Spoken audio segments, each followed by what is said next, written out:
everyone. I am Cici Hammond, Country Director for the British Council in Peru. It is my pleasure to welcome you to ELT Week Peru 2026. Over the course of these 5 days, you will have the opportunity to participate in 20 sessions designed to address some of the most pressing issues teachers face in the classroom.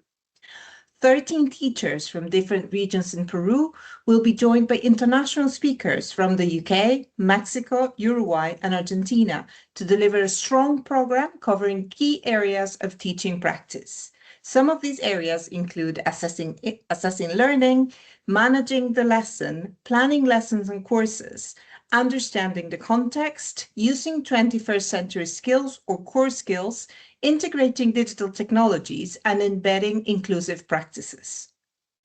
We have structured the program so you can attend all sessions. Each day includes a morning slot from 9 to 11 a.m. and an afternoon slot from 4 to 6 p.m. We hope you will find this year's program useful and engaging.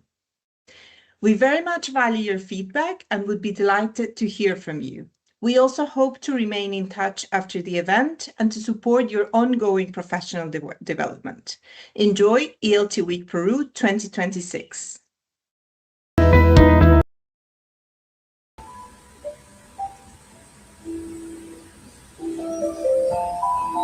Thank you. Thank you to our country director for those welcoming words. Thank you to our country director for those welcoming words. Before we begin, let me remind you that safeguarding is a priority for the British Council. So you're welcome and encouraged to share your comments and questions, but making sure that you maintain respectful communication and positive effort. And remember not to share any personal or sensitive information. Please note that harmful, violent, or inappropriate language or comments will not be tolerated, and you can report the concern through the email contact we are posting in the chat at this very moment. Our goal is to enrich your teaching practice and provide tools for the betterment of education in our country. If you participate in the sessions throughout the entire week, you are entitled to receive a certificate of attendance at the end of the week. After we finish the last session, we will post a link to a survey for you to answer and register your participation. Please make sure your name, your surname, and email address are correctly spelled. Otherwise, you won't be able to receive your certificate. So without further ado, let me introduce our first speaker, Maria Jose Galeno. Maria Jose is an experienced educator and learning technologist, specializing in digital education integration in education, Cambridge ESOL and Aptes examiner, international speaker on AI, inclusion, and e-safety. She holds postgraduate degrees in TESOL and digital technologies, Microsoft Innovator Educator Expert, and course developer for the British Council's Global Teacher Training and Moderating Programs. Let's all welcome Maria Jose this morning.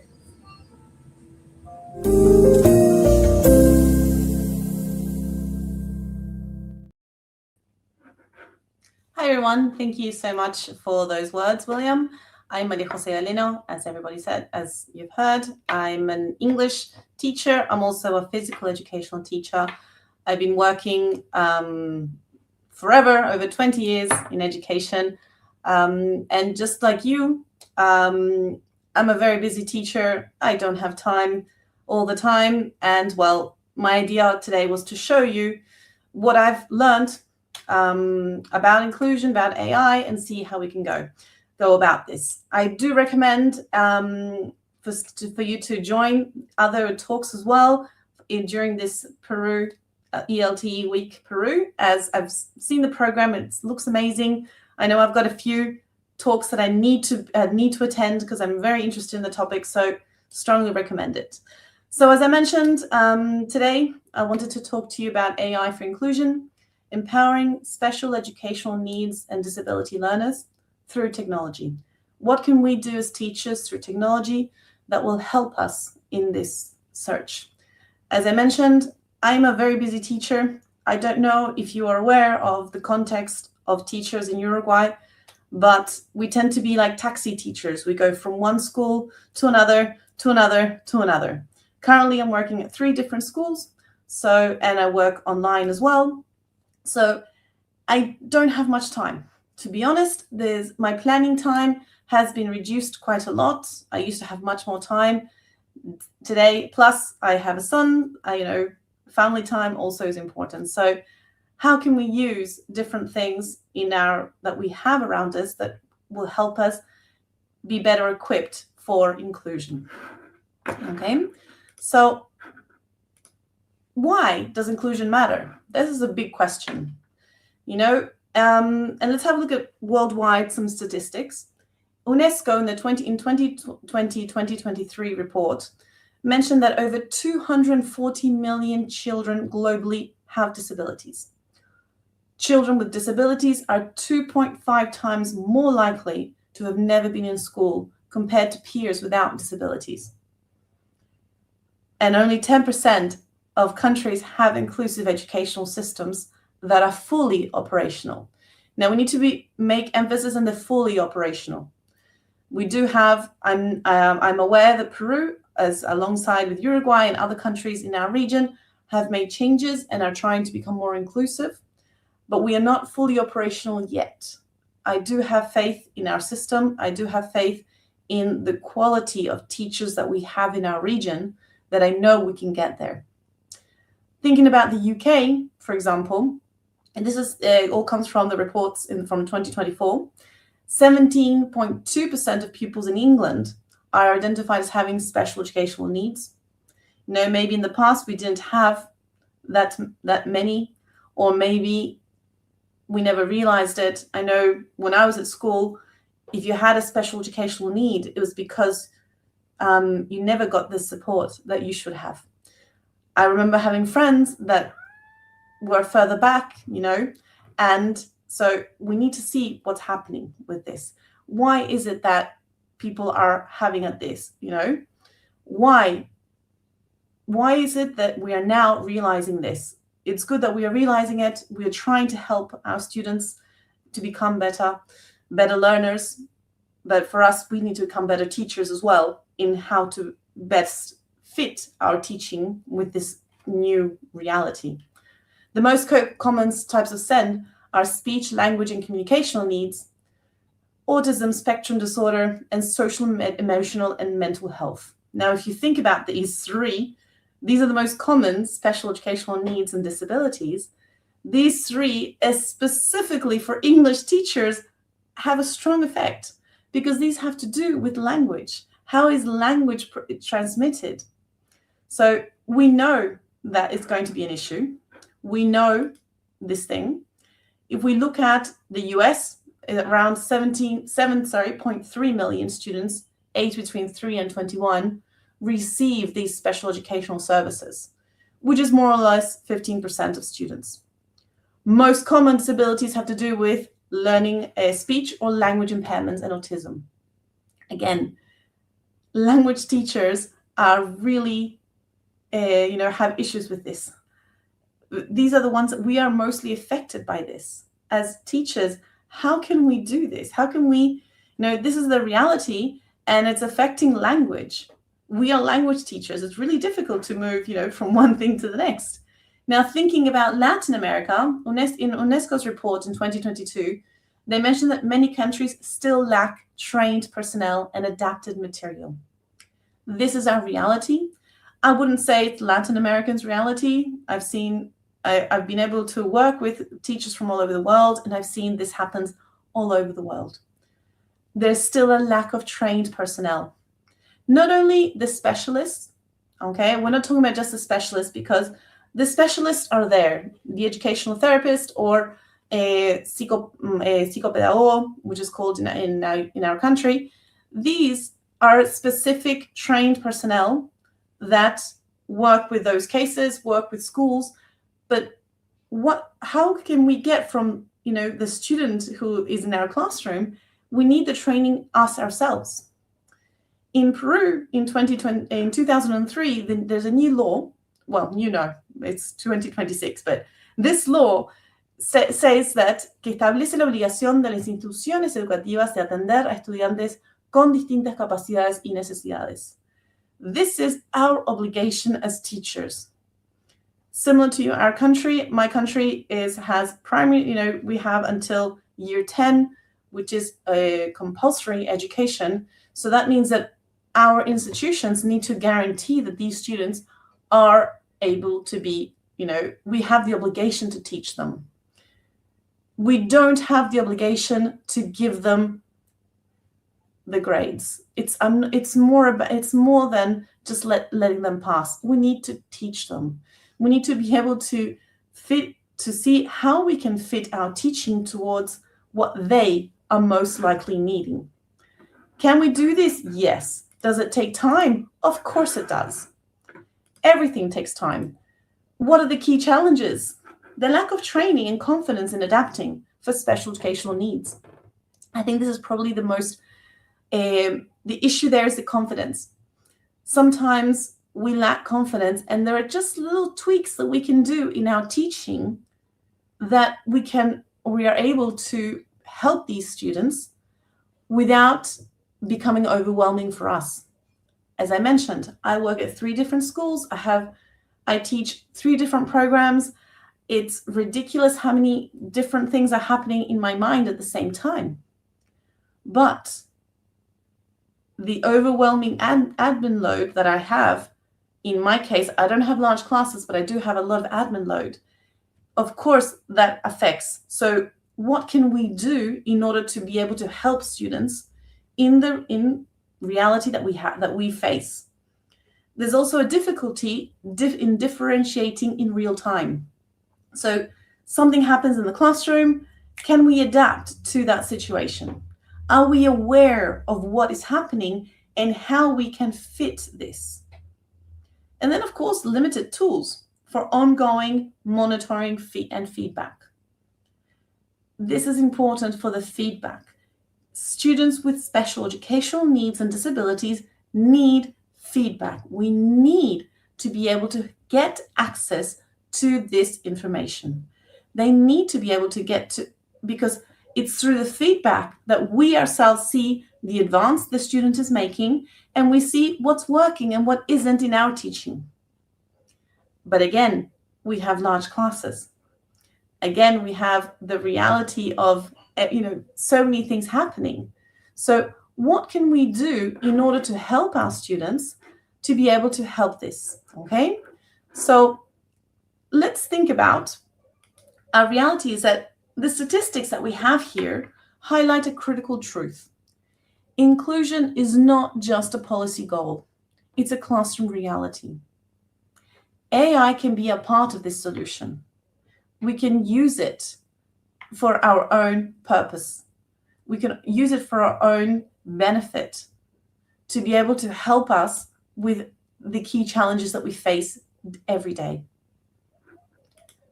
But again, this is what sometimes, inclusion especially gets lost in policy, gets lost in the idea of doing things, and because there's not as much training or specific personnel that is aware of this, how can we get from a policy to the classroom reality?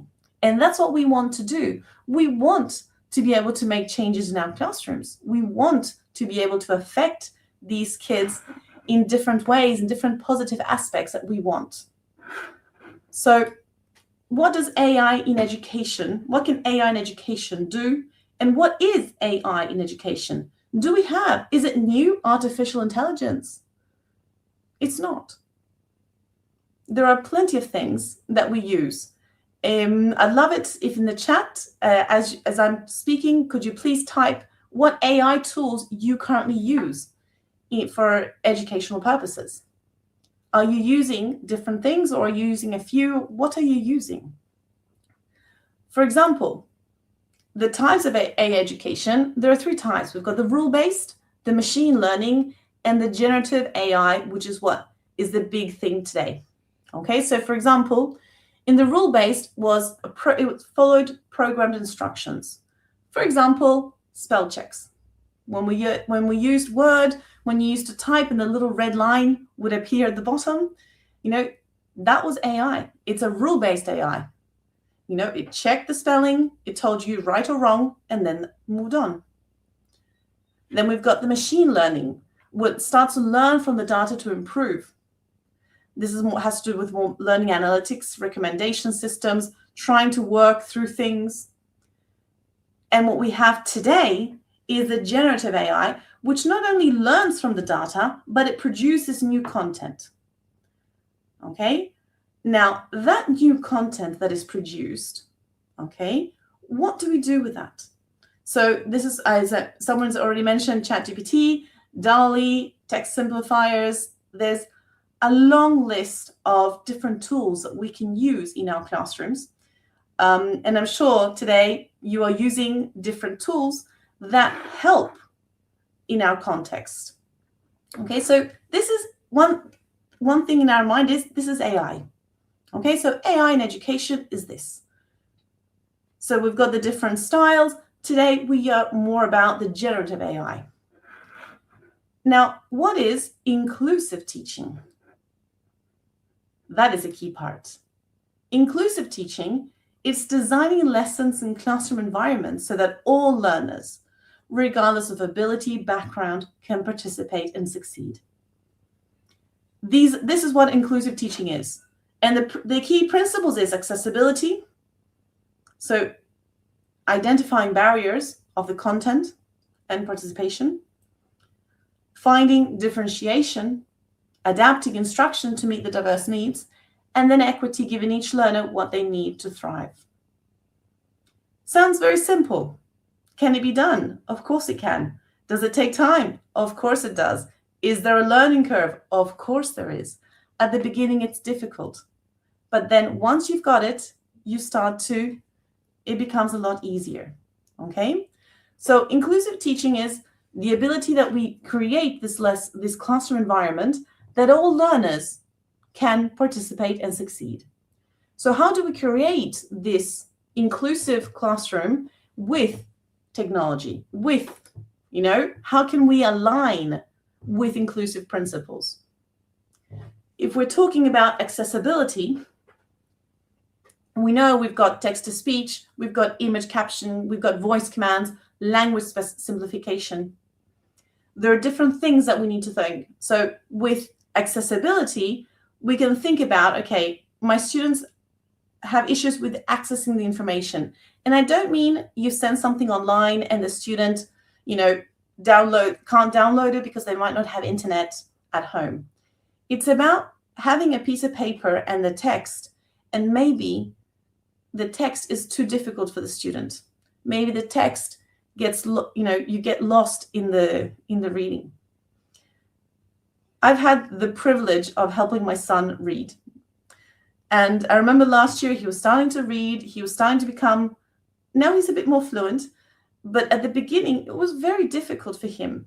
And I remember him reading, and for me, helping him pronounce each of the words, I completely forgot what I was reading. There was so much effort on my part to help him pronounce the words correctly that I had no idea what he was reading. That is life for a student with a learning disability. It's that learning, it's that difficulty of trying to understand the word by word, all that energy. And I could have just, to help him, I could have read it, and then he would follow the reading, and then maybe he should have read it. So that text-to-speech, I should have been that speech to my son to help him become more fluent.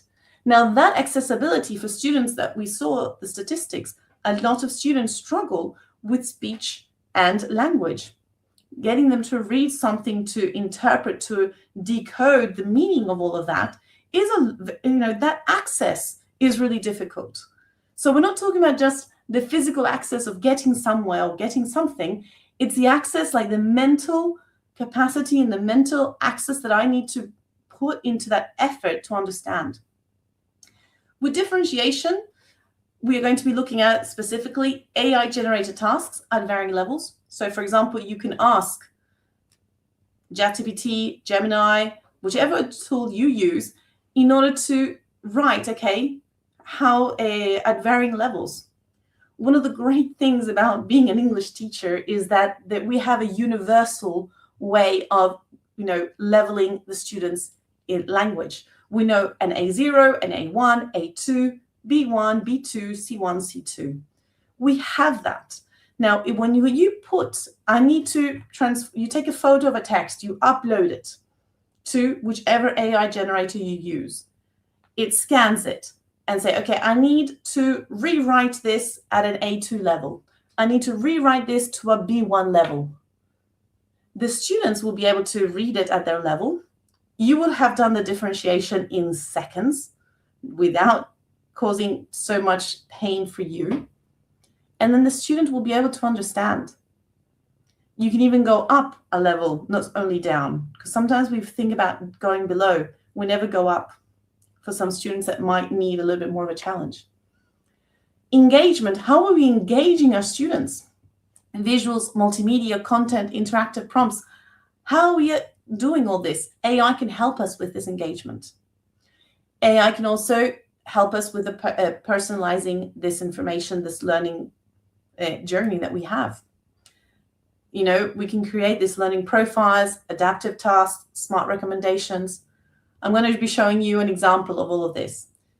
And then, of course, autonomy. Imagine the student, once they are self-aware of their difficulty, of their special educational need, once they have that understanding of their own educational need, they become autonomous. They are the ones that go through the process.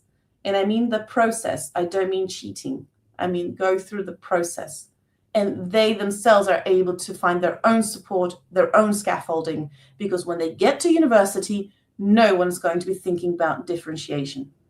Nobody's going to be thinking about inclusive learning. The only thing inclusivity happens at universities is maybe a ramp, and that's it. We forget about all the other things of inclusion that really align to what an inclusive education system is. So one of the things that I like to work with is UDL. It's Universal Design for Learning.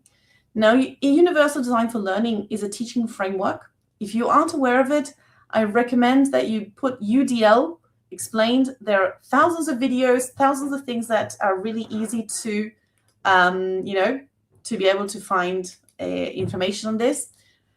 And it's a teaching framework that helps educators plan lessons that are accessible and effective for all learners. And what I like about it is that it encourages this multiple ways of presenting information. I'll explain this in a second.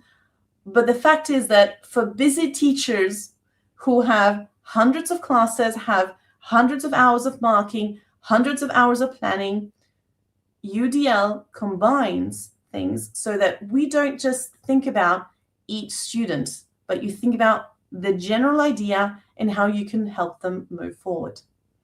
For example, we've got equality. This is probably how we learned. Many of us, if you're older like me, this is probably how you learned. Angela, we're going to get to the prompting in a second. Thank you for that important comment. So equality, okay? So that equality, we probably learned like that way. Everybody was given the same thing. And then maybe 20 years ago, we were doing equity, where we gave more to the person that needed it. But what happened?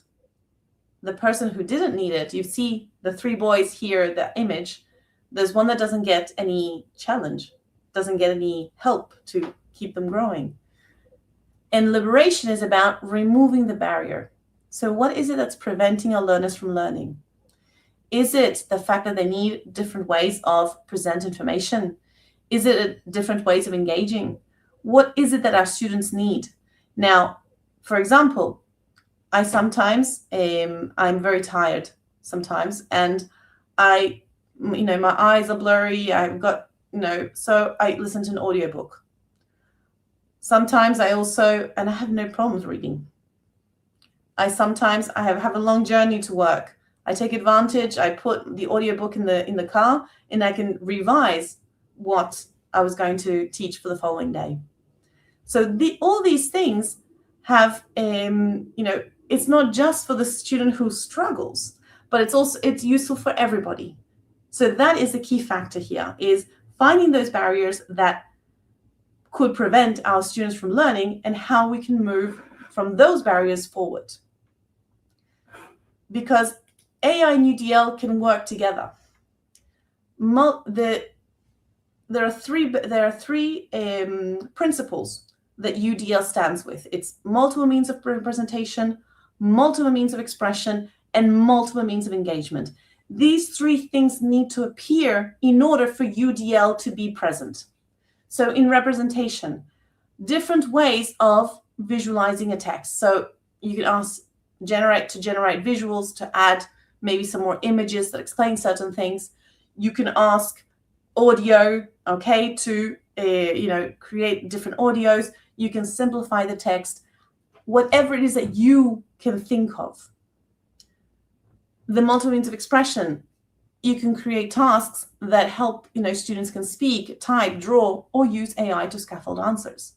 But it's important that the multiple means of expression isn't just what they're good at. Allow them to develop it as well. So for example, I'm a very strong speaker. I've always been a very strong speaker. I can talk about whichever topic and make myself fairly clear. Now, when I have to write, it's not that I have a writing problem or anything, but it's something that maybe I just assume the reader is understanding, is following my line of thinking. I miss things, and maybe I skip things that aren't evident. The other person's not, doesn't see what I see. So it's not that I'm bad at writing. It's that in speaking, I'm very strong and I'm able to see how things go. I usually, visually, I can explain, I can give more examples, whatever. Okay. Now, when it comes to writing, I might need some help. So my multiple means of expression could be write the report and then support the report with a speaking task. Do not disable the report writing because, oh no, they struggle with that. The typical, he has a special educational need, let's not push him. On the contrary, let's push him. Let's push that student to be able to be the best that they can. That is a key factor of teaching. It's not about simplifying things so that the student can succeed. It's about giving them access to what they need, allowing them to express what they need to express, but also allowing them to grow in their weak and strong areas. Multiple means of engagement. Here, tools can support different interests, languages, pacing, a lot of things that we can do with all of this. But the key factor is of personalization. Every learner is unique, and we know that, especially those with special educational needs. If you have taught students with autism, with dyslexia, you might have some common similarities, but when it comes to autism, there's nothing more personal than autism. What works with one student might not work with another. They might have some similar realities, but the thing is that maybe it's not the same results. You need to think of other things. It's not easy. I know it's not easy. But we do need to be able to adapt learning materials, provide real-time scaffolding, and foster independence through tailored support. This is a lot for teachers to deal with at the same time of running from class to class, making sure that they have the lesson plans. Did they mark? Did they bring the materials? Last week, I spent 3 hours marking work, and I forgot to take it to school the next day. I was so frustrated. Not because, my kids said, yeah, that's fine, give it to us next week. But I stayed up late in order to not fall behind, and then I forget it. It's like ridiculous. I put all of this effort, So we need to be able to personalize learning, but at the same time, be realistic with our reality. I work at 3 different schools. I don't have time for everything. So this is where AI can help us. And this is probably, if you're going to take a screenshot of anything today, this is the screenshot for you to take. It's important for the prompting to be perfect. Okay, as Angela mentioned, accurate prompts is essential. This is probably the most important thing when we work with AI. Luckily for English teachers, it also makes perfect sense. We need to think about the voice. Who are you? Okay, think about that. Who are you? In my case, I'm an English ESOL teacher. Who's the recipient? Okay, I teach 10-year-old children in Uruguay in the public school system. So already by saying I'm 10 years old, my students are 10-year-olds, and they work in the Uruguay in the public system, AI will automatically go towards the national programs, the syllabus that we have for 10-year-olds, okay, in Uruguay. So that is one thing. Instead of doing the age, maybe say the year, maybe year 3, year 4, whatever. Okay, that's up to you.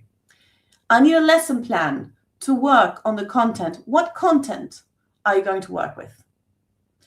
Following the UDL principles. Okay, so in my case, for example, my students have ADHD. This is attention deficit and hyperactivity disorder. Especially because I have a fantastic team at school, I know that my main issue with these particular students is they have difficulties finishing a task and they forget instructions. Now, I want you to think about your students who have ADHD, and now I want you to think about students who may not have ADHD, but struggle with this. Maybe they don't finish the task, and maybe they forget instructions. I add, they would benefit from the visual or checklist, visuals or checklists to support memory. Okay, so this is my prompt that I wrote, okay? As you can see, I'm extremely specific. I wanted to develop the content on a topic following the UDL principles. For me, it's important to follow these UDL principles because we need to have, once we have that UDL principle, one of the great things about universal design for learning is that it helps all students. So here, for example, we have a teacher with 39 students. I feel you. I'm so sorry that you have those large classes. Here in our country, we don't usually have classes that big because we have a very low population, especially nowadays that birth rates are very low. So we will not have large classes like that for now. Let's see what happens afterwards. Now, but still, I remember one of my first years, one of the reasons why I got into the topic of inclusion was I had 25 students. They were year 7. So they were first year of high school. They were very teenagers. They were very active. And in that class, I had 8 that had dyslexia, another 8 that had attention deficit disorder. It ended up having half of the class with a special educational need. Now, for me, that was a huge difficulty. I did not know what to do. I had students that were almost jumping out of the windows because of their hyperactivity. So when I learned about UDL, what helped me was that what works for these cases will also work for other students. Because having a checklist will help the students make sure that they've got everything, that they haven't missed anything. And that sort of thing is useful. So I want to show you, I'm going to show you now the prompt that I have designed. Okay, and in this prompt, you can see, there we go. Okay, so you can see I put here, you're an English ESOL teacher for grade 5. So remember I made the change, grade 5, school, children in Uruguay in the public system. You can see that I've got some spelling mistakes. It doesn't matter, AI fixes it for me. I need a lesson plan to work on the content of routines. So I wanted the routines, wake up, get up, brush my teeth, have breakfast, go to school, blah, blah, blah. Following the UDL principle. And specifically, I have some students who have ADHD, have difficulties with finishing tasks. The exact same prompt that I showed you on my slides, I put here. Okay, so it gives me a suggestion of a lesson plan. Okay, so I've got students will identify names. So for example, we have a mystery box. We have visual vocabulary, a miming game, a routine timeline. All of these things I can do with kids with no attention deficit disorders, no dyslexia. So all of these things would help in that case. And then the lesson steps, the mystery box, it gives you a little bit more tips and tells you the UDL focus, provides a tactile and visual hook to activate prior knowledge. So it gives you that step, the idea. It tells you about chorus repetition. Repeat the thing in different ways. Chorus repetition is an extremely important aspect of language teaching. How do we teach pronunciation? How do we teach intonation? Or, all the aspects of phonology that happen. So, yes, Sarah, AI to the rescue. But AI to the rescue to a teacher that knows how to write prompts and knows their students. It's not about being lazy. It's about making the most of what we've got. Now, this lesson plan, I know me. I will not follow to the dot. I will not follow everything, but I will use different tasks. For example, I loved it when it says this chorus repetition using silly voices. It's ideal for ADHD students to stay engaged. They don't get bored because, let's all repeat, wake up, wake up, wake up. I mean, I get bored out of repeating it twice. But if we do it with different voices, in whispering, shouting, robot voice or whatever, now that tip was really useful. So again, then we've got other suggestions, the final product. Okay, so students fold a piece of paper, morning, afternoon, night, they draw and label one activity each. That's like what they do as a final product of this. Okay, and then it tells you, instead of a blank page, provide a template with boxes. I mean, why don't you do that with all of them? So instead of having the one page, just fold it in 3, okay, morning, afternoon, night. You give it to everybody.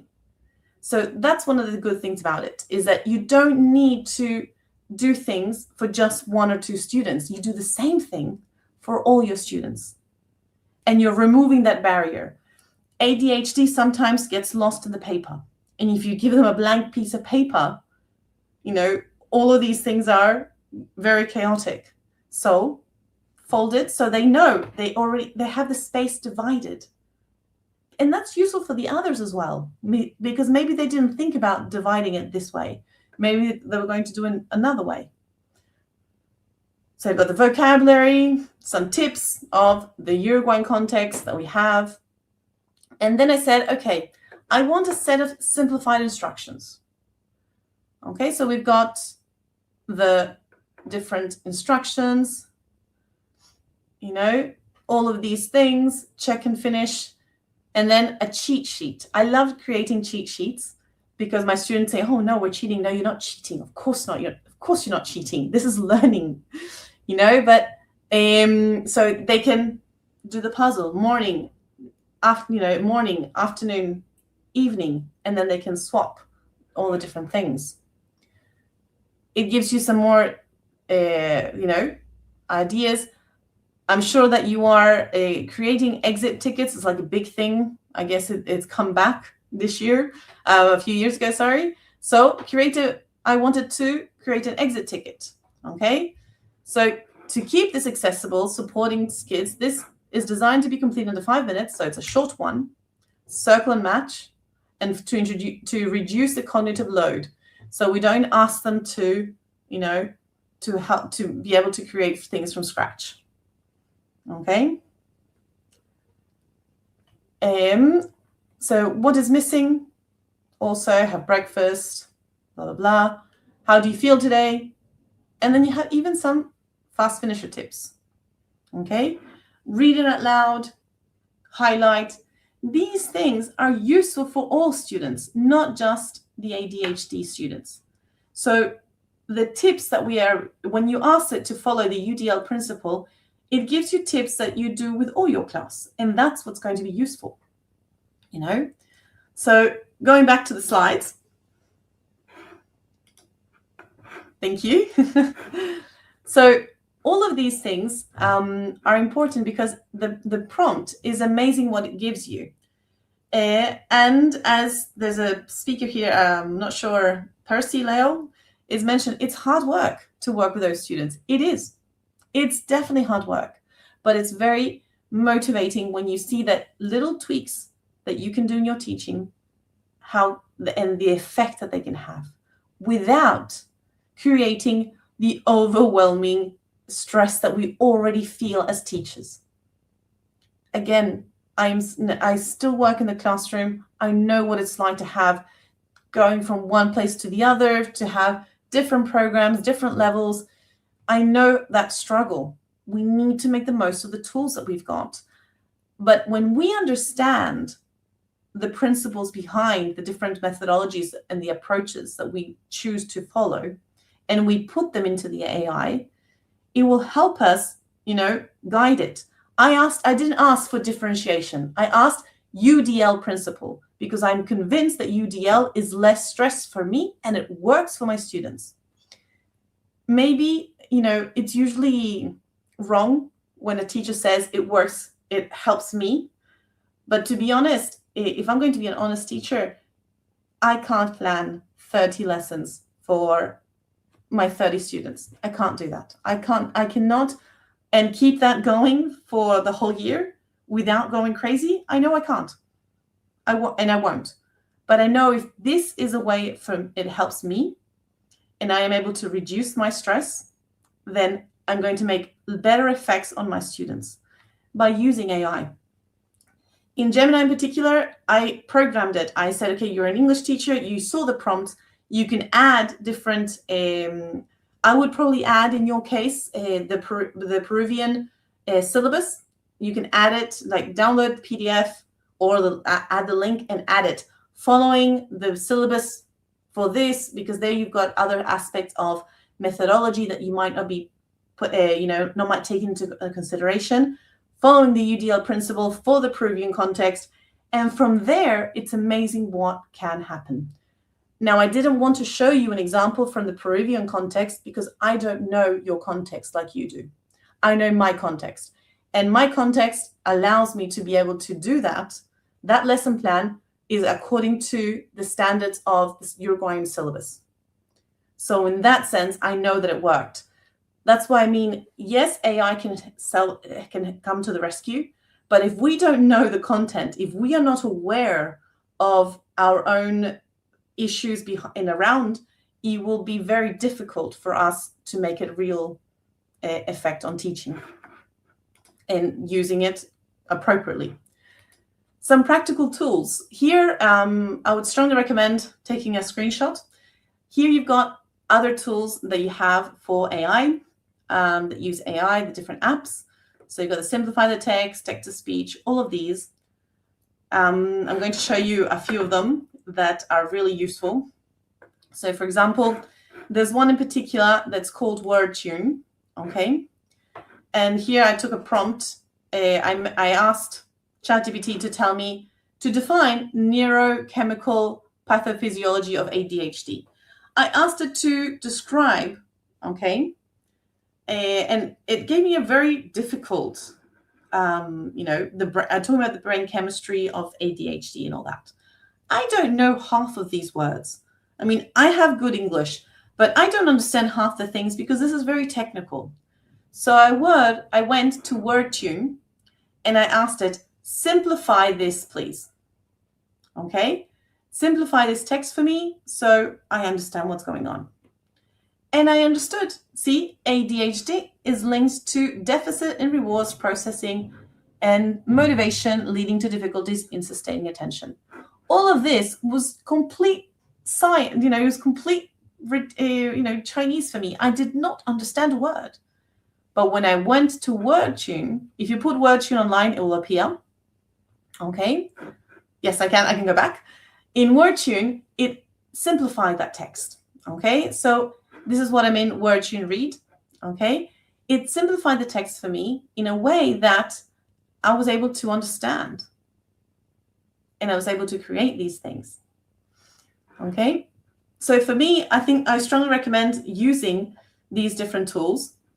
So that would be for word tune.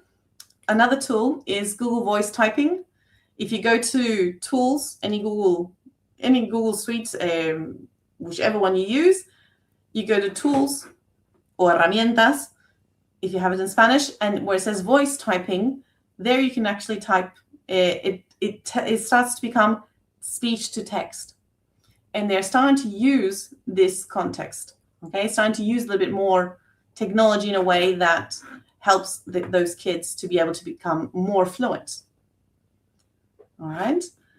So what does this all mean? Some final things that I would suggest is use the tools that complement and not replace your strategies. What tools complement, not replace? Because we are, you know, the typical question of, will the teacher be ever replaced? Let's face it, we won't, okay? It won't happen. That's not going to happen. So don't stress. Don't replace. We're not looking to replace strategies. We're trying to complement them. So what helps students with this? Yes, I can show you. Apologies. I'm sorry. There we go. Let me go back. All right. There we go. I'll leave that there, and I'll speak about the final tips. So choose any of these tools that you are interested in. Which of these tools are going to help you complement those teaching qualities that you need, that maybe you need some help with?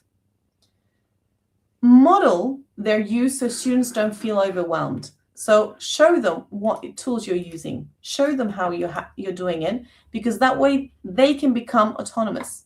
Because it's really important for the students one day to become autonomous. Those of you teaching younger kids, I don't expect you to be modeling in a way that the kids will alone see how they can do it themselves, because there's a lot of awareness of who people are as learners. There's a lot of awareness of, there's a lot of psychological awareness of understanding our learning, differences, our special educational needs. And that is what helps us become autonomous. Once we understand our goals, once we understand where we are at, we are able to become more autonomous. Focus on prompting. If there's one thing that you can do here, is focus on prompting.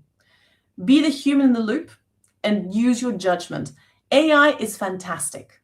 AI has loads of things that we can help us with. There's a lot of things that AI can't do. And one of the things that they can't do is be human. Be realistic. I mean, the other day I was looking for something on AI and I'm thinking, yeah, no, this does not work in my context because hundreds of other reasons. So I said, no, I want something different, like focusing more on this. And then it gave me a few more things, and it gave me 2 or 3 ideas. Then from there, my mind went to other things that I've done already. And there I created a new thing. But because I'm the human, I'm the expert. Do not think that AI will replace you, but don't be replaceable either. If all you're doing is prompting AI, what's the point? So be the human, make the choices, and of course, see how things can go from there. Encourage the student agency with AI. Encourage students to use it, especially if you have older students, but try to help them with the fact that it can be helpful for them, not just to cut corners. Because in my lesson plan, I wasn't cutting corners. I was literally asking for tips on how to help with this. Less is more. The less that you ask in one prompt, the better.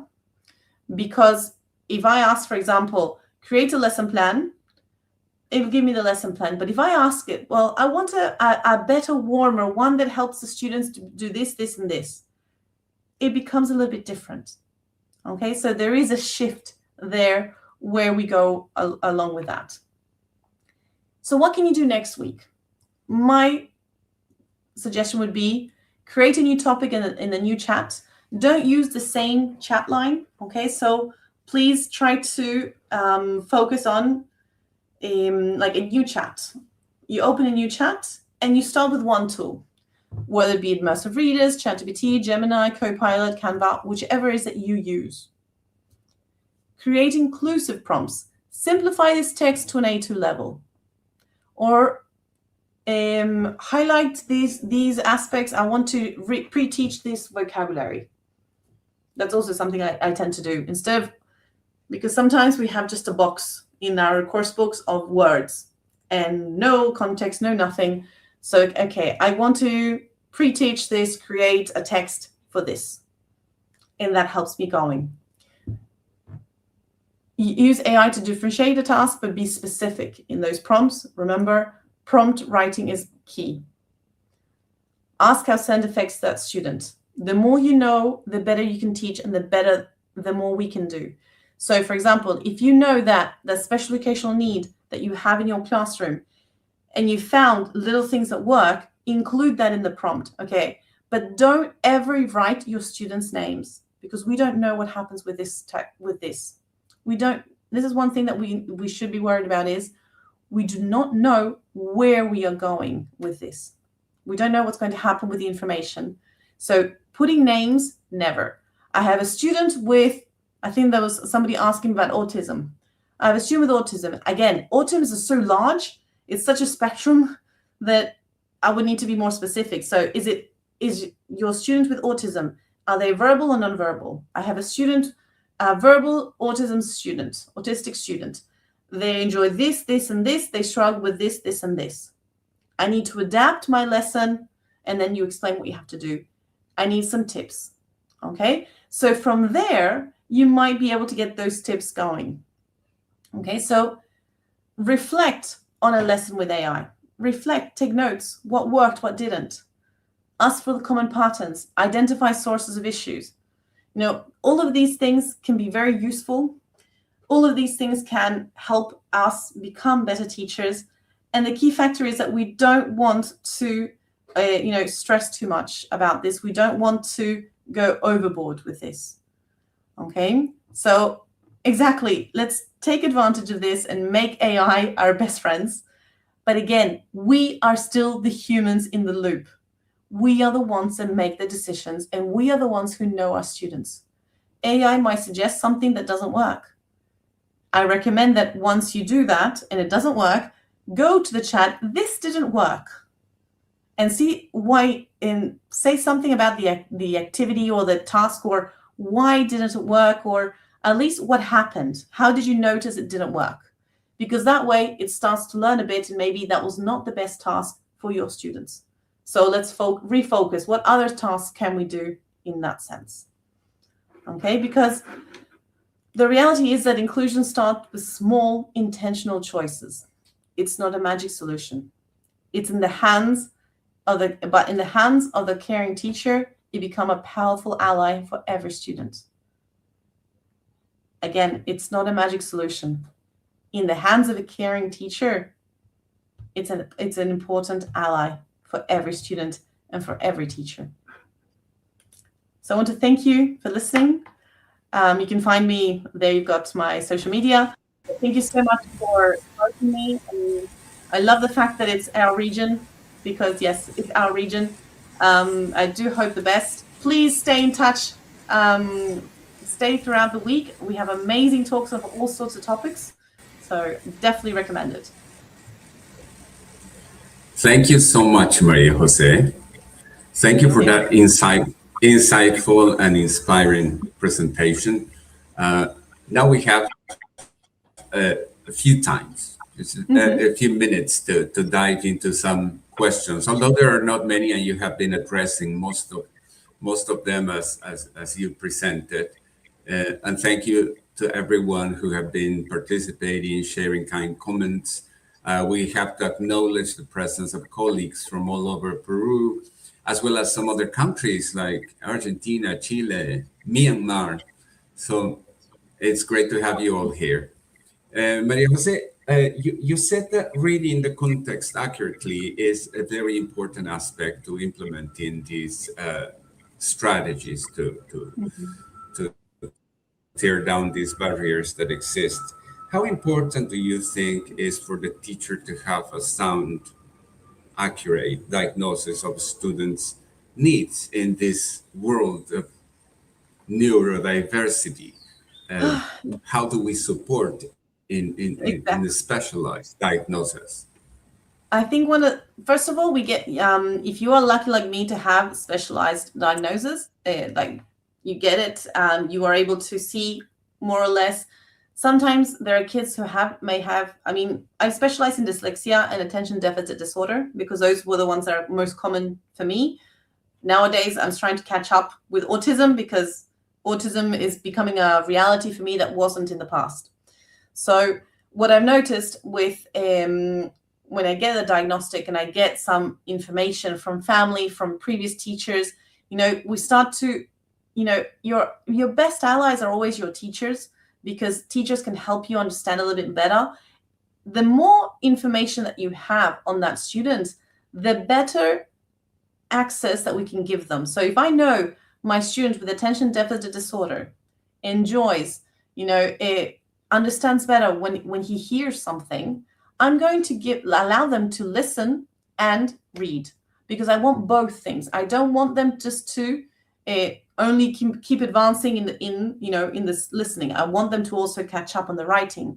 But once I know, when you go to a mechanic and you tell the mechanic, it makes E sound, my car, the mechanic will know. But if you tell them, my car makes a sound, that's not enough knowledge. They don't know, we'll be trying things out until we finally figure out what that E sound was. So it's the better knowledge, the better task that we can give them, the better feedback we can provide.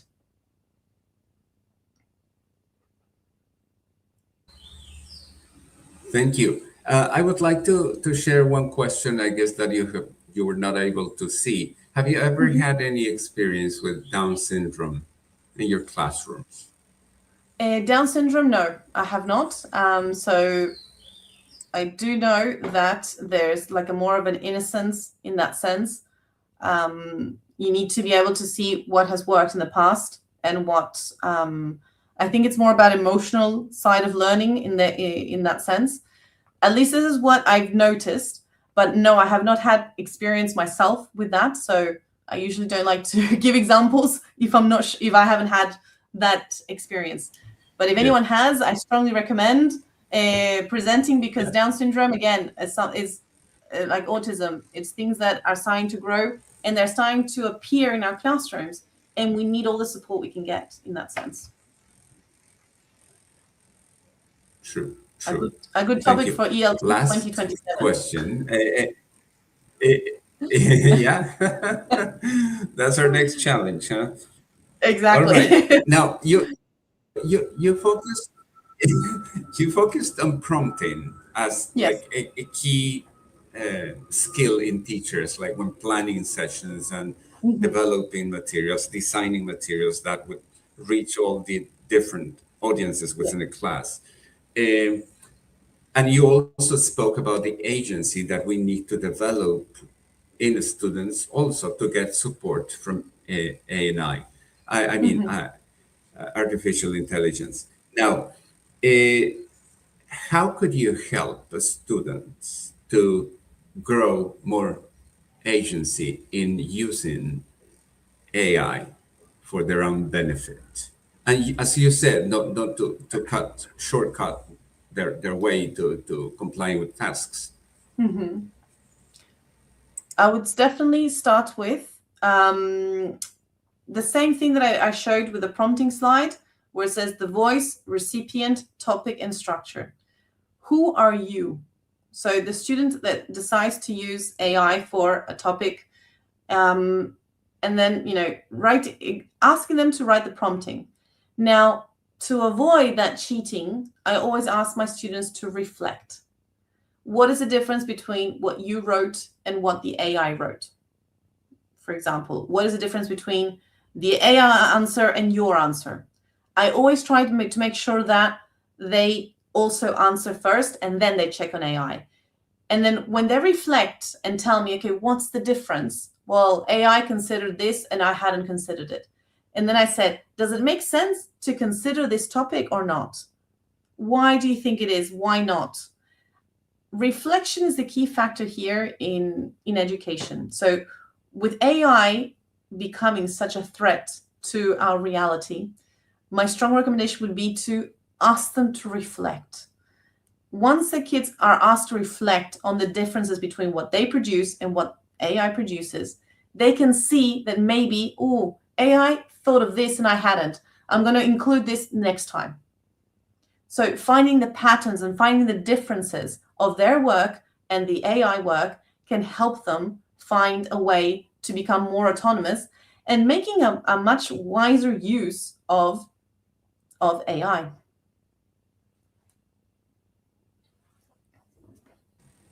Thank you so much again, Maria Jose. What a kickoff to this ELT week. Fantastic. Thank you for your insightful Thank you so much. inspiring presentation. Now we will make a short pause to stretch and refresh.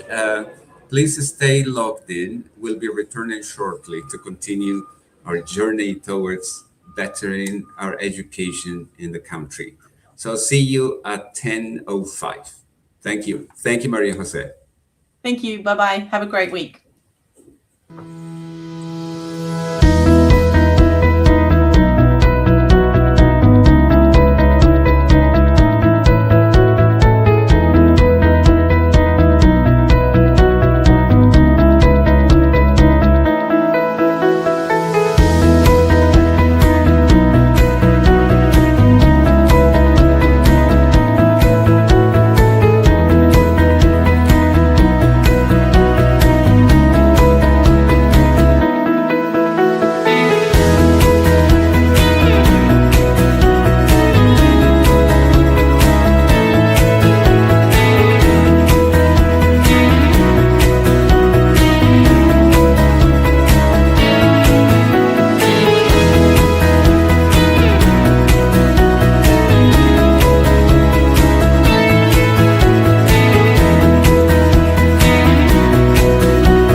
Welcome back. For our second session today, it is my pleasure to welcome Anna Makura.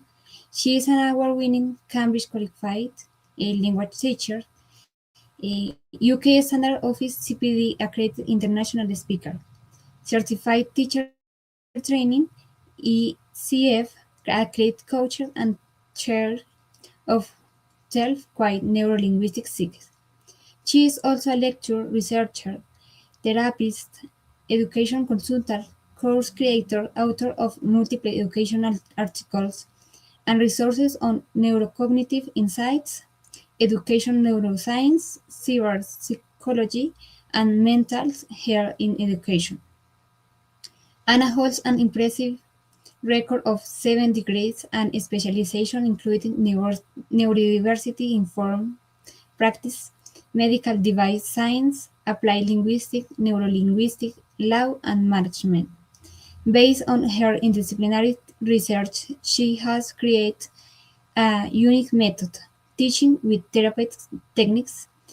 Anna has presented as an expert speaker and panelist at various prestigious ELT and leadership events pioneering novels, inclusive teaching methodologies empowering the educator, parents, and communities across the globe. She is a founder of an international platform for project-based learning and online language school in Africa. Welcome, Anna.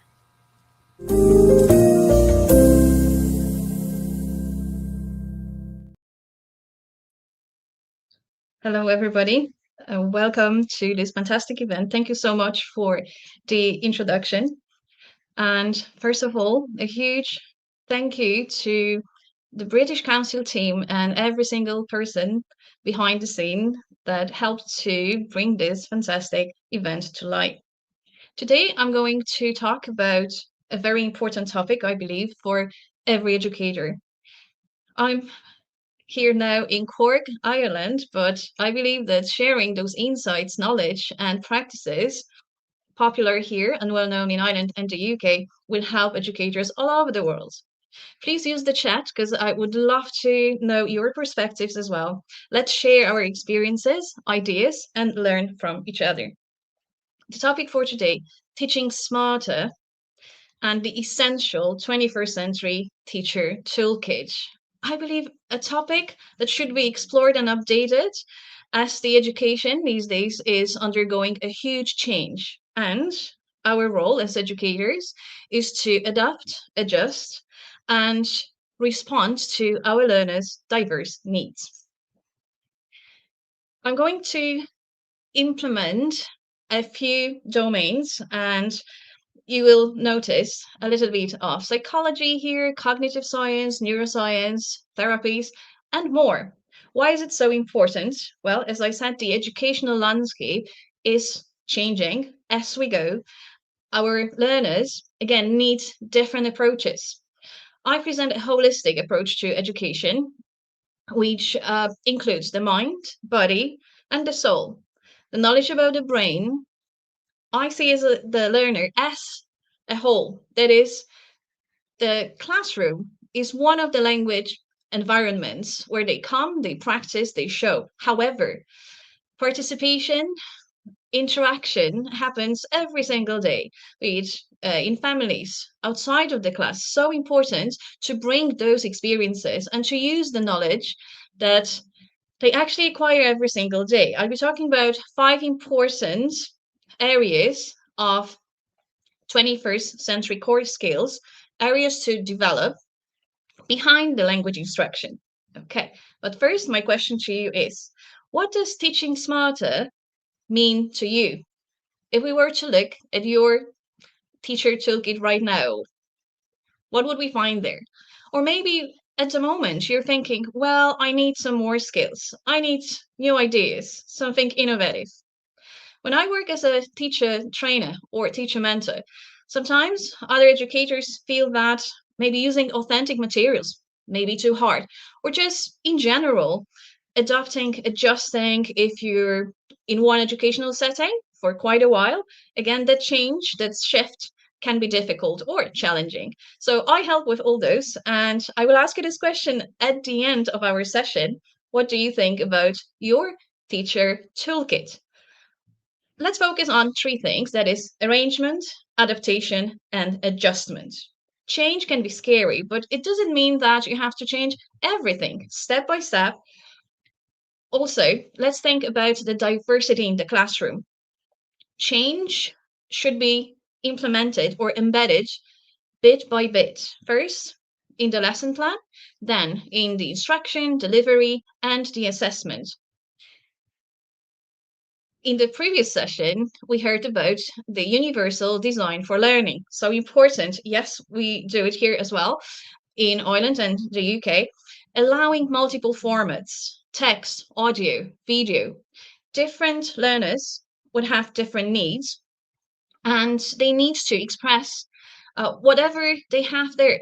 Sometimes in the class, when we have just one simple topic or one idea thrown out there, it's not enough. So what I do is I try to make everything multisensory, brain-friendly, chunking, inviting my learners to create the lesson plan with me and the lesson objectives as well. In one classroom, we might deal with neurodiverse minds. What does it mean, neurodivergent? We use this name for learners with some specific learning differences or other associated conditions, neurodevelopmental ones, such as the autism spectrum, ADHD, and others.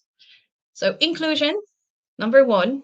Number two is trying to create that psychological safety for everyone, meaning also linguistically, culturally, so mixed ability classes. Thinking about all that, well, what is the core, you might ask? The core here is collaboration, communication, as I mentioned before, creativity, innovation, and most importantly, I believe, inviting our learners to take the ownership and be the owners, active agents of the process. This is a shift because so far the teacher was the person telling what we're doing, how things should be done, while now we are more of facilitators of the process. Of course, critical thinking skills, problem solving along the way would be the core skills to develop as well. Ultimately, I believe our job is to spark the joy of learning, and it's quite different to what we've seen earlier. I mean, we've got the pandemic, the post-pandemic environment has brought about different changes for our minds, brain, emotions, behavior, etc. So I will mention mental health, well-being there as well. We need to look at different factors too.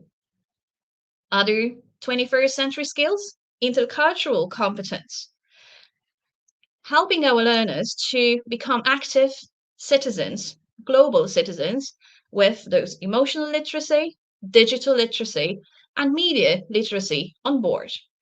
Questions to you. Have you ever used authentic materials in class? Whether you're using books and you're used to doing that, that's brilliant. Now, my perspective to you is, what if you could adopt and adjust?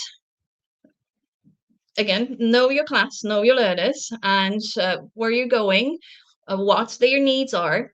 So addressing those points together, however, bringing in something fresh, something that was not edited before.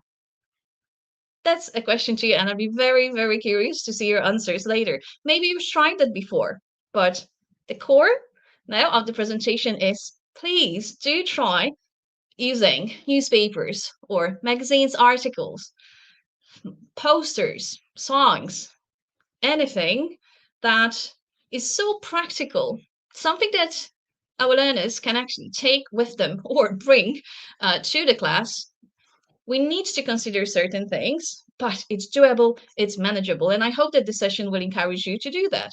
The considerations are your students' current level, then the exposure to the target language, and the usefulness of the task in class and beyond.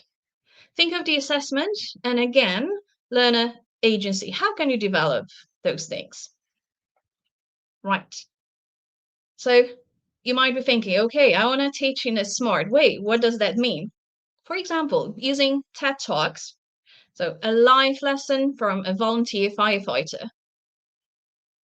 Wisdom, experience, communication, sharing perspectives, and later on, encouraging some dialogue, maybe debates, goals, career paths. Very important to, again, create psychological safety, as I said before, chunking, step by step, inviting your learners, but also including logic, okay, psychology, going deeper, maybe at the spiritual level as well. What do they think? Who am I? Okay, so philosophy, psychology, and then cognitive part. That will definitely make a difference to your lessons. And it's not the audio itself that you might say it's difficult. No, it's the task. So while using maybe TED Talks or other audio bits, then you can adjust and adapt. Arrange this to your group, maybe matching photographs, photos. There's a lot that can be done. Let me show you the power of audio. Okay, apart from TED Talks and motivational speeches, the message itself there, interviews, podcasts, then you can teach intonation or stress, humor, irony, sarcasm. Yes, let's include all different linguistic tools of expression, sports, commentary, fast speech, natural speech, world news, and maybe songs. Introducing music and any element of movement will be of great benefit to everyone. Again, during the lesson, we need to think of language processing and acquisition, step by step, avoiding cognitive overload. Again, thinking about emotions. Every emotional response is valid. And as we go along the way, facilitating the process for our learners, we're thinking about linguistic adaptness. So where, on what, which area helps your learners best? And it does not have to be only your job. I invite my learners to have a neurojournal where they actually observe their reactions before, during, after a lesson, during the task, and the role of hormones, neurotransmitters, and also what is happening inside. So interoception, recognizing the process, because sometimes we just know what's on the surface, and a lot of nonverbal cues, okay, cannot be seen easily. So invite your learners, ask them to be mindful. Metacognitive skills should be included in your teacher toolkit too. Question to you, how can you decrease the cognitive load for students? What are the triggers or blocks that you probably observe you may have? Well, they can be emotional, mental, social. I really would love to see your answers. And again, linguistic proficiency. How can you check that in that process? So I'm focusing more on the skill and the process along the way rather than the task. At the beginning of the session, I mentioned, let's go beyond the instructional setting. So communication, how could learners use the knowledge, practical elements from the lesson to be culturally aware, to make connections with the outer world, okay? How they can compare things and create communities. Let's start with the little small community within the school, classroom, then school, going locally, nationally, and globally. For example, organizing projects with the larger community. I'll give you some examples later on. It's a great idea. So if we can make that lesson, the session, an experience to cherish, to take with you and share with others, not to leave it within the four walls, again, it's irresistible. You're sparking the joy of learning, of doing something. Ultimately, it's all about engagement and inspiring minds, all minds.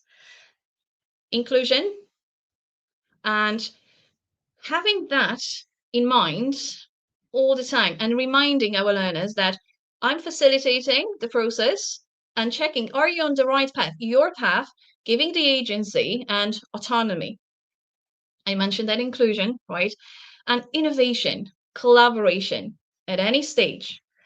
I want to invite you to talk to your learners, and maybe again you can use the chat there and tell me you've participated in an international project, or you've used authentic materials, or your students have created something extraordinary, unusual. So again, we can connect, and now without and beyond borders, we can exchange those experiences, and again showing learners all over the world that learning is meaningful. There is a purpose, and whatever your perspective is there, you can help with one conversation. Maybe that idea or that conversation will help someone else in the other part of the world.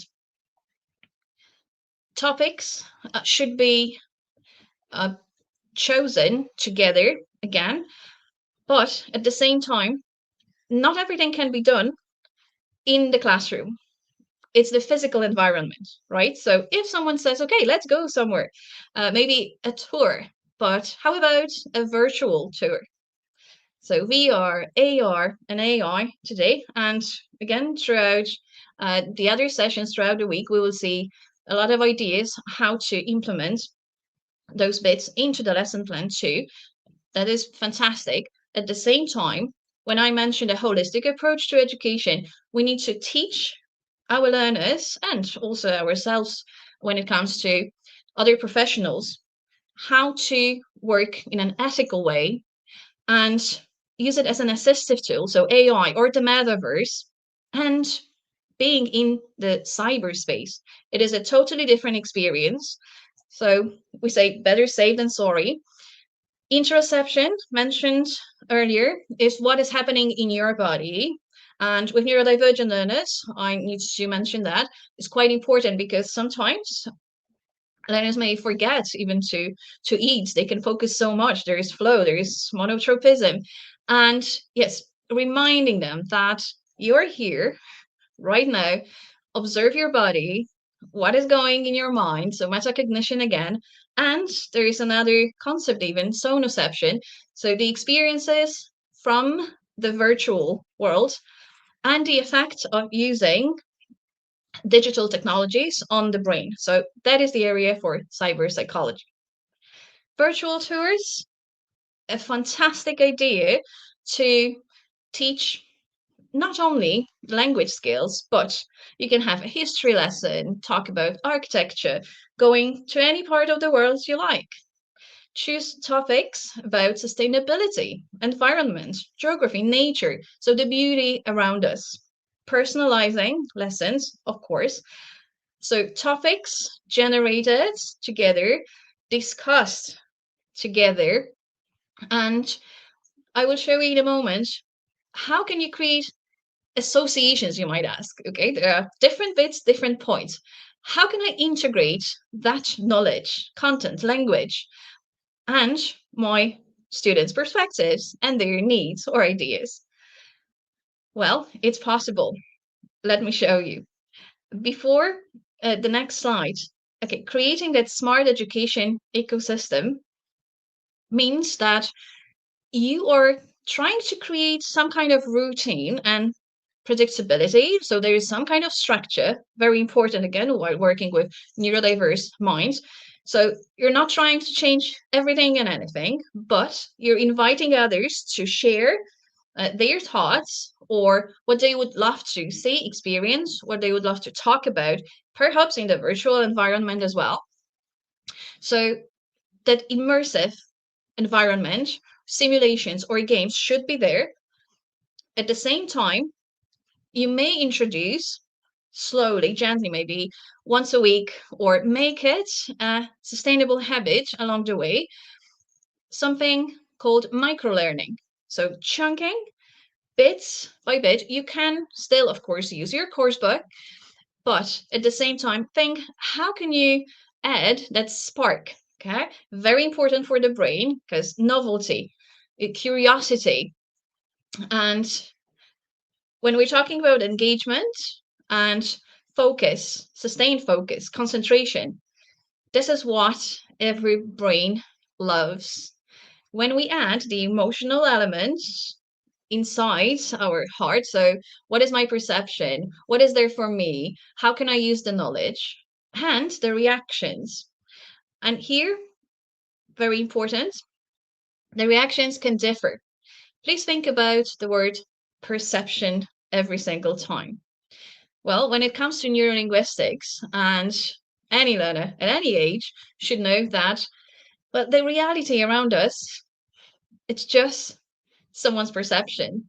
So the lesson can be viewed differently, the session can be viewed differently by every other person. Of course, it depends on our experiences, but there are also generalizations, deletions, omissions. So every person might have a different perception of what is going on in the lesson. That is one of the reasons that we should talk about, okay, the mind, our body, how language is processed, how the information stays with you, okay? Psychological safety, again and again. When it comes to triggers, distractions in the classroom or outside, please mind that learners come to the lesson, but they need to have their brain, their mind prepared for learning. So before we create that flow or that stage, optimal stage for learning, or even move on to the digital presence, it's important to perhaps start every lesson or session, workshop, with a mindfulness activity, bringing the focus into that present moment and teaching your learners how to self-regulate. Again, there is a number of maybe in your toolkit, certain skills or a number of tasks that can be done together. But what I'm doing, and I'm encouraging every single person, a teacher and a learner, to work on their self-awareness. It's the mother of all knowledge, self-regulation, and also helping the other person to co-regulate, doing it with them. So with the learner, with the class, being the role model. Extremely, extremely important. In short, when it comes to individual mental health, well-being, it is the area for teachers and learners. Hence, the neurojournal, therapeutic writing, if you wish. So it's quality over quantity, writing down, noticing what is happening in the body. This is how you build resilience. First, talk, bring the awareness up there. Motivation may come from just that spark, a different point of view when you're introducing conscious and subconscious mind to your learners. They are more aware, they know more about hormones, key for hormones, I mentioned them in a moment. So maintaining that well-being to reduce stress and prevent burnout. Very important, especially for teachers, but also for learners. Young minds, if you're working with Gen Z or Gen Alpha, again, are bombarded with some information, notifications, and so on. So please mind that, being with them and helping them along the way. It's a mindful approach to education. One of the activities that you can use, it's 4, 5, 4, 3, 2, 1. 5 means 5 things that you can see. If you want to bring the awareness right to this moment, you can do it now, wherever you're sitting. Then 4 is 4 things that you can touch, perhaps. 3 that you can hear. 2 that you can smell, and 1 that you can taste, or the other way around. But it's all about senses. Okay. Then deep breathing. 4, 7, 8. I use a lot of visuals, imagination. So imagine there is a candle in front of you. Deep breathing. So mind there, your stomach, and okay, let it out. 4 in, hold your breath, and out. a minute or 2 minutes at the end, at the beginning or during the lesson, at the end as well, just to finish the lesson on a positive note, can make a huge, huge difference. Even the environment that you're creating in the classroom, please mind inclusion and neurodiversity in your classroom. So different minds with different needs, different perceptions. Right. A very important part, I believe, for every educator is to talk with any learner about setting healthy boundaries. And especially these days when maybe young learners tend to be quite reserved, or again, the more digital kind of exposure, digital technologies, and creating that sense of community. But there's one point: when we go to the virtual reality, let's say, that environment, it is quite raw, it's different, it's not real, and you can pretend to be someone else quite easily. That may start with an avatar or an agent. So again, what is real? What is the perception? Come back to the classroom and sure, talk about it.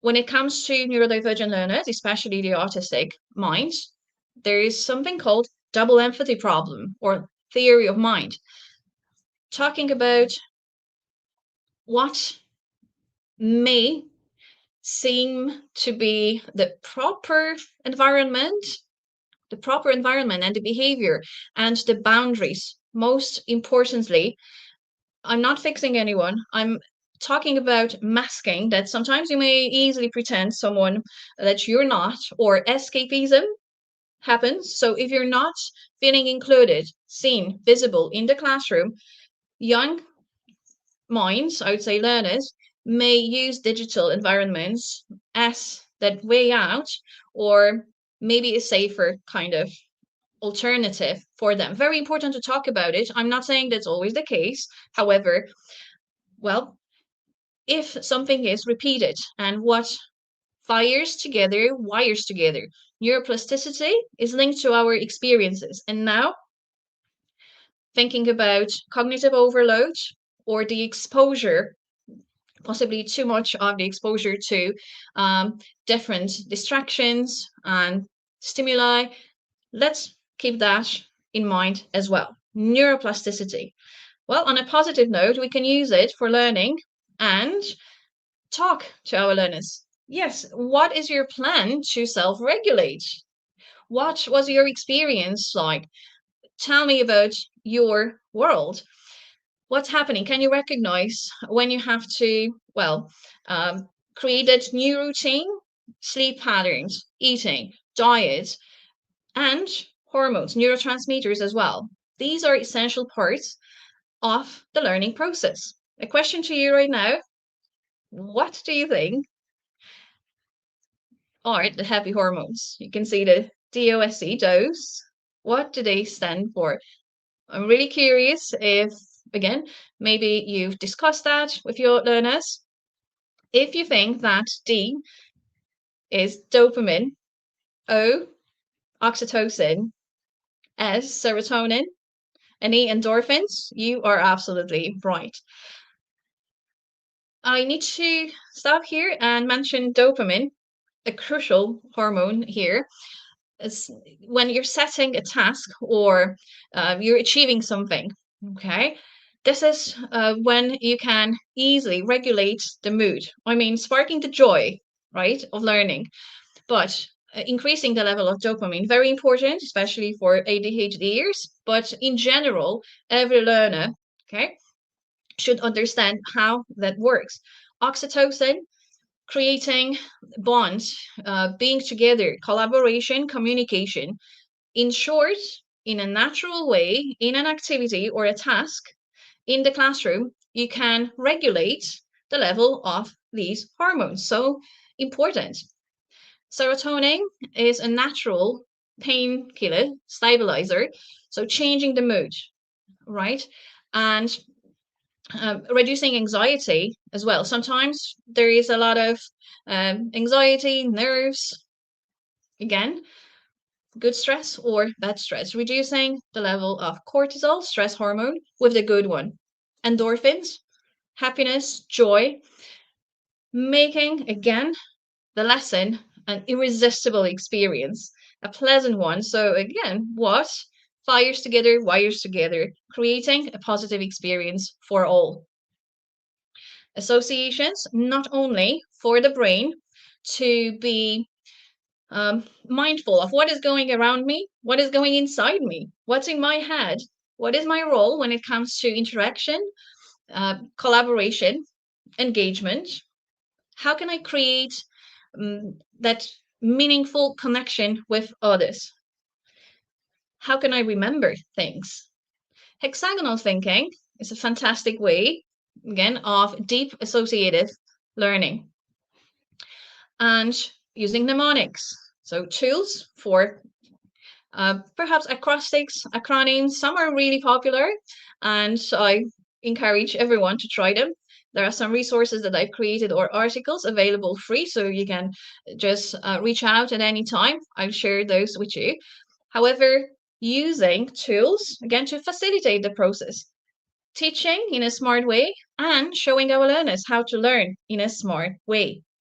Brain gym, yes. So when the body is passive, your brain, again, is passive. It does not want to learn or absorb the information that fast, or again, it may not be that effective. Again, music, movement, associations, and creating an anchor. So eliciting a positive state, mental state. Acrostics, acronyms, or recalling information. And what I always mention as well is, isn't that the exact same thing as we do outside talking to people, stories, listening to some information, coming back, rephrasing, summarizing, talking about it, and you can be a better communicator, just a better person, a better listener, and applying logic, so critical thinking skills, analyzing different things together, or perhaps on your own. The Socratic method of thinking encourages inquiry, going deeper to the cause and effect, very important, again, especially when you're working with young minds. Patterns, creating associations, some structures, and an activity called a gallery walk that you may like to use. Even with authentic materials, if your learners prepare, let's say, some posters or flyers or working groups in a few corners of the room, and then you can use that for a discussion. Another group comes and can build on that, add up to what has been said in that group. So you can adapt and adjust, use similar topics, but again, reuse certain concepts. You can invite different groups, and yeah, you need to be creative and flexible, but I do encourage that spark also as a teacher. Okay, if you have that passion for bringing novelty, your learners will pick up on that and they would like to try. So be brave and surprise your learners. Remember that these days it's also about cross-generational learning. And I mentioned different cultures, different languages. Language is culture, culture is language. This is the identity. And of course, the internal part for every single person. So let's create diverse team whenever possible. If you're working, again, internationally, or maybe observations, class observations done remotely, sharing those, again, perspectives and ideas, becoming active citizens, facilitating the whole process, optimizing, streamlining, being as effective as possible. Here you can see some free applications recommended by me that you can use in your lessons when it comes to your lesson plan, or again, those podcasts or audio, the power of audio. Now, 2 slides with references. There you go. And 3 questions to you. I hope that you enjoyed the presentation, and when you're thinking about your teacher toolkit right now, after that self-reflection, okay, consideration, I would love to know where you're at right now. How confident are you about implementing new things? What skills are you going to focus on? Again, and what insights have you found maybe novel? Maybe something that you, again, thought that was the spark. I need to talk to my learners. I need to introduce this to my lesson. Be that maybe something about hormones, something about neuroplasticity. Are you going to use authentic materials? Again, I love creating educational materials. I create poems, stories. I do those projects. If you're interested, and if you want to, again, build up, enrich your teaching toolkit, do reach out at any time to me. I'd be very happy to help you. This is where you can find me. My main channel for communication is LinkedIn, but also those two.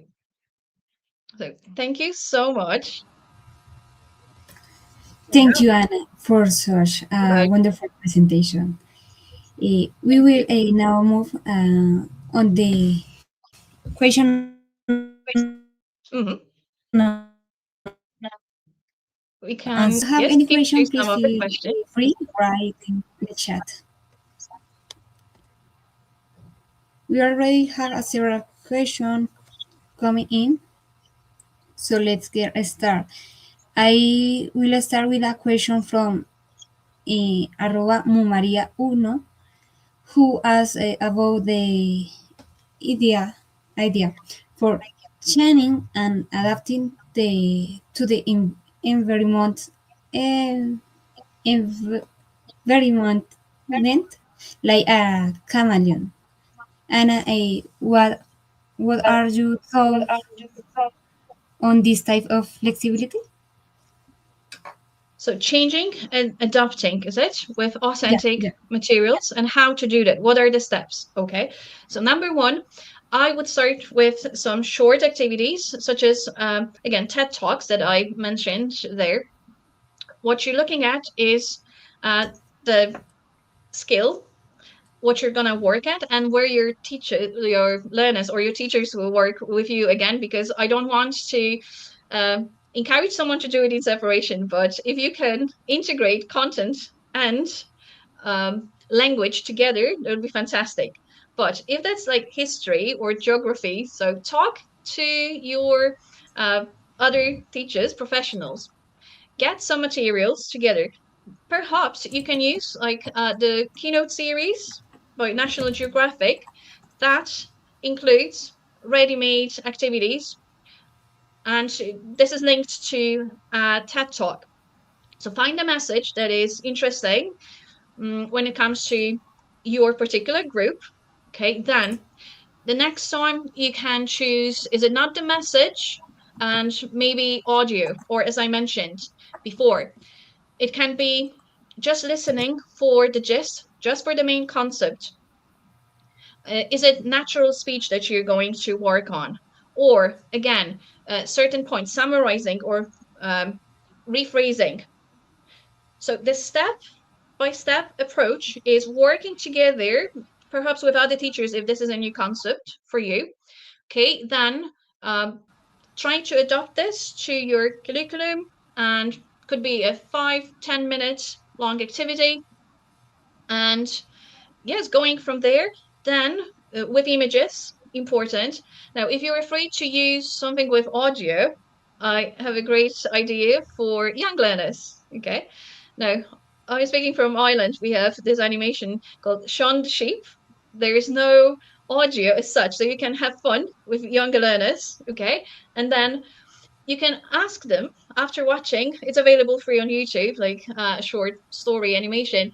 And then after watching together a piece of that, 4 key maybe situations or 4 key emotions that you want to talk about. Okay, then have those visuals, and you're sparking the joy of writing. They can create their own dialogues.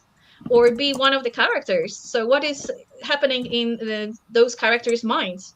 Metacognitive skills, what do you think they are saying? So again, adapting, adjusting. I'd be very happy to share more ideas with our audience. Yes, do reach out and I'll be happy to give you more directions. I hope that answers the question.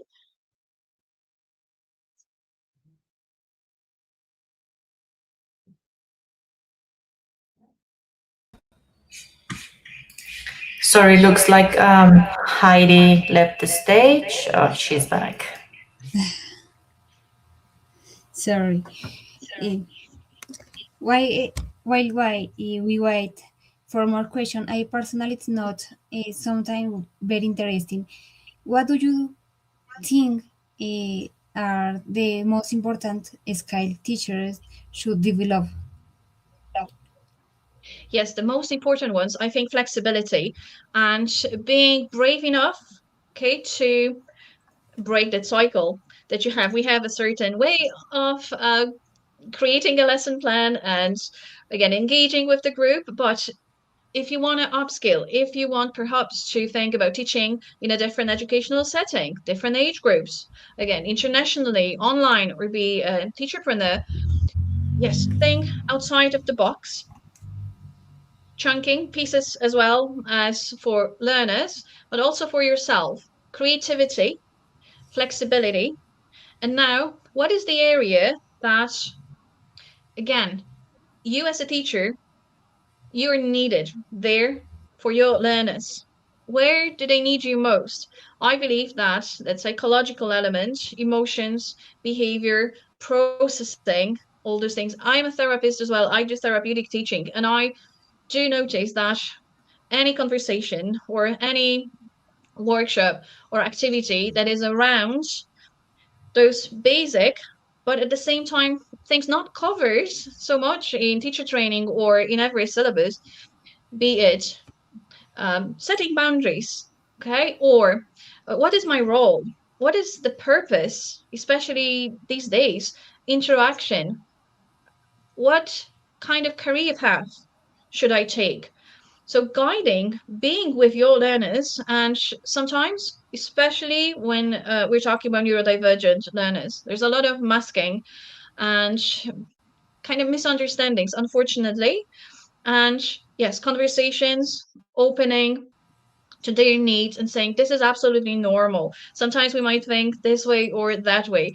Or what I do is also the skill of again, metacognition, yes, but going a bit further. So have that neurojournal being like that person facilitating their development, their real growth. So growth does not happen just through learning.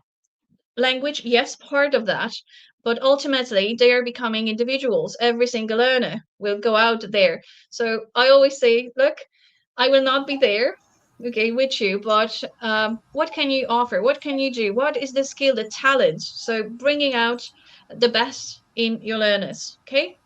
Guiding them, creativity, flexibility, collaboration, yes, because now it's all global and probably they will think about finding a job somewhere out there, being in multicultural teams. So developing that awareness, yes, and critical thinking skills.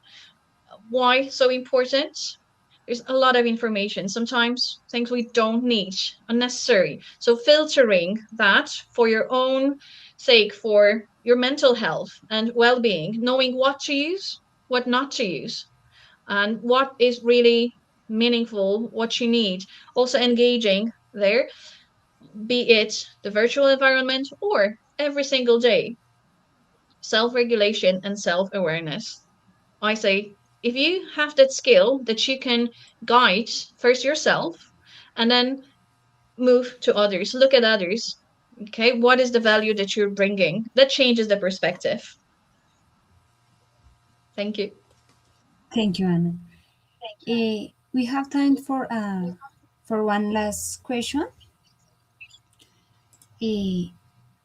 Orion K 99 is asking about, can you share with us some more techniques to start and a lesson on a positive note. I found the 178 technique very interesting. I'd like to hear more ideas, please. Absolutely, of course, with pleasure. So this is so important to actually find that 2 minutes at the end of the lesson, because that will stay with your learners. Don't rush. It's not the time for homework. Actually, you can talk about it at the very beginning of the lesson, but celebrating, okay, some successes, or if your learners knew what skill they were working on, you can implement that. There's a game, actually, an activity that I created. All you need is a dice, or one or two, and you throw it. And there's 1, 2, 3, 4, 5, 6. Okay, you have it. I will share that with you. Please do reach out. So, if just throw it. If the number is 1, you read what 1 means, and it can be praise the person that maybe engaged most in this activity, or use 3. I love to use the rule of 3. 3 positive adjectives, okay, to describe the lesson. Or if you were the teacher, what would be the homework, I don't know, for next time, or suggest a topic for the next maybe lesson, or something short, something that, again, you will use, okay? But if they give you answers, include them. So be open to that. Yes, positivity. Sometimes have some little things just to share. It could be even like handshake, okay, a smile. 3 positive things from this engagement, this lesson, this session. I always say, guys, this is our time, okay? It's all about laughter, humor. You can use some music, again, clap the rhythm, create your own routine. At the end of the lesson, again, let them share what they think. So they think the lesson is really for them, and you are for them as well. It's not for the teacher. I have lots of other ideas for the end of the lesson. It could be if you want to distress, okay, or if you want some humor, as I said, engagement, whatever area you want to tackle, please do contact me, be it like LinkedIn or any other channel. I'd be happy to share those activities. Thank you again, Anna, and all audience that joins us this morning. We will continue with our ELT Week Peru 2026 this afternoon. So see you all back at 4 o'clock p.m. Thank you so much. And again, to our beautiful audience and everybody that is today with us and will be throughout the week, enjoy this fantastic event. Well done to everyone, to the British Council Peru team, and enjoy. God bless. Thank you so much. Enjoy the journey of learning together. Thank you so much.